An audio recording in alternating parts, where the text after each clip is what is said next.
You mentioned the Elm Street movie. Now, regardless of what you feel about the end product or whatever stuff was going on behind the scene, what is that like when you get the call to say, we're doing an Elm Street movie and we want you to work on Freddy Krueger?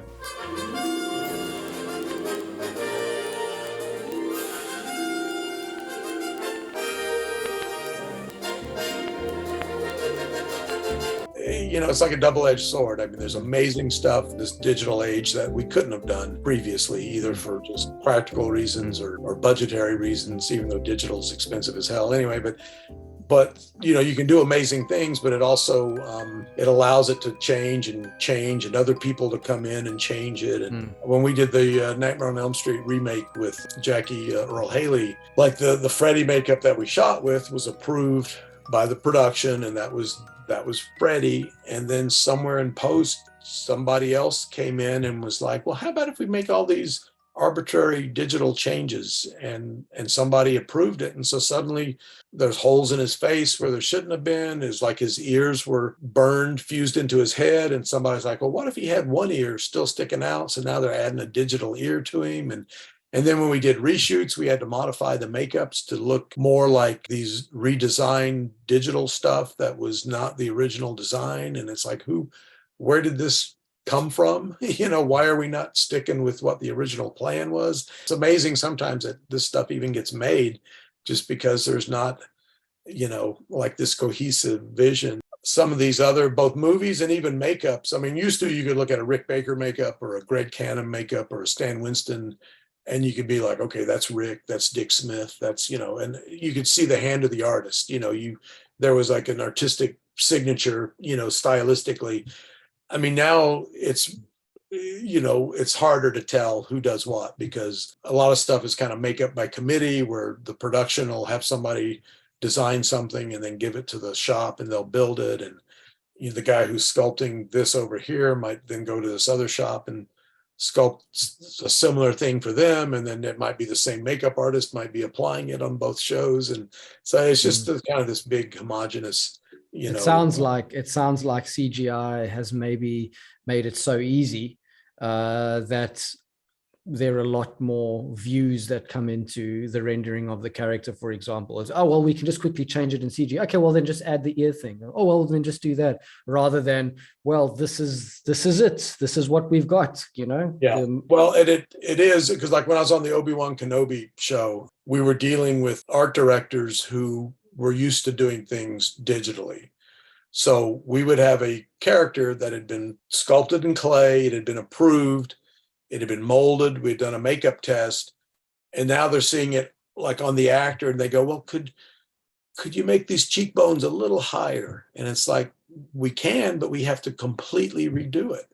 Well, you can't just raise them up. Like, because, if it's digital, it's just like click, click, click. Okay, they're higher. It's like, no, this has to be completely redone.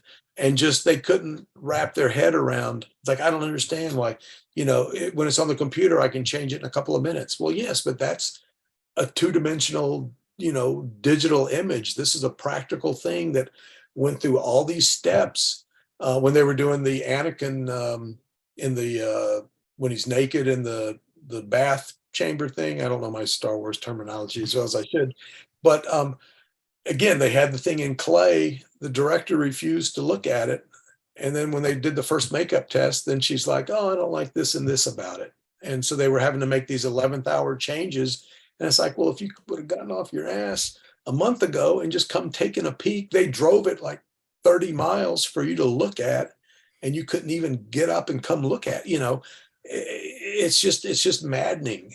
But again, it's just this weird mentality that, and I think that's because of the digital stuff, because with digital, you can just like, oh, well, he's, instead of 7 feet tall, make him 8 feet tall, make his head, instead of oval, it's, whatever. And it's much quicker. So it puts off these creative decisions, and they can just kick it down the road until it's just, well, we're out of time. We got to go with that because it's got to be in the theater tomorrow. But on the same token, though, that same technology allows you to save stuff. You mentioned the Elm Street movie. Now, regardless of what you feel about the end product or whatever stuff was going on behind the scene.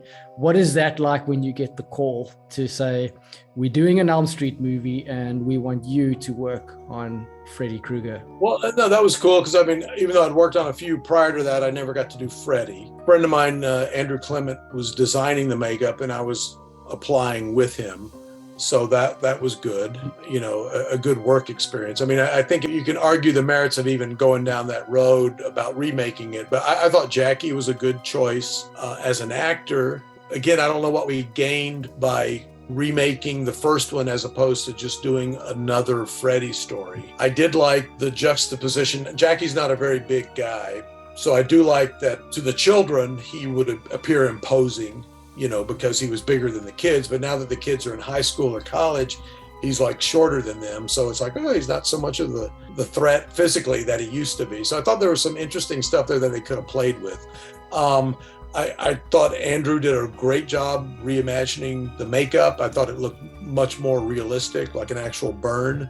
Not that the original Freddy makeup isn't a good makeup, but it's pretty stylized, and it even got more stylized as the series went on. Like New Nightmare, I think was pretty, not a fan of that one.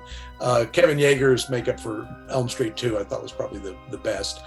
But so it was, you know, I was happy to get a chance to work on that character, and Jackie was great and Andrew was great. So, I mean, it was a very pleasant experience, you know, for me just as a job. And I thought the makeup, when Jackie left the trailer, I thought he looked fantastic.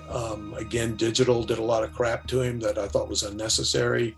I thought the remake itself was kind of unnecessary. And there's some like shot for shot, you know, like the stretching out of the wall, which they did much better in 1984 than they did with the digital technology of today, you know. So I think I described it as pointless once, you know, in terms of like, again, it's like, why are we doing that? But again, that was just the mentality of those producers, was like, just what, you know, they were just after the name value and the recognition, which is a valid point, but it's like, why do you have to retell it?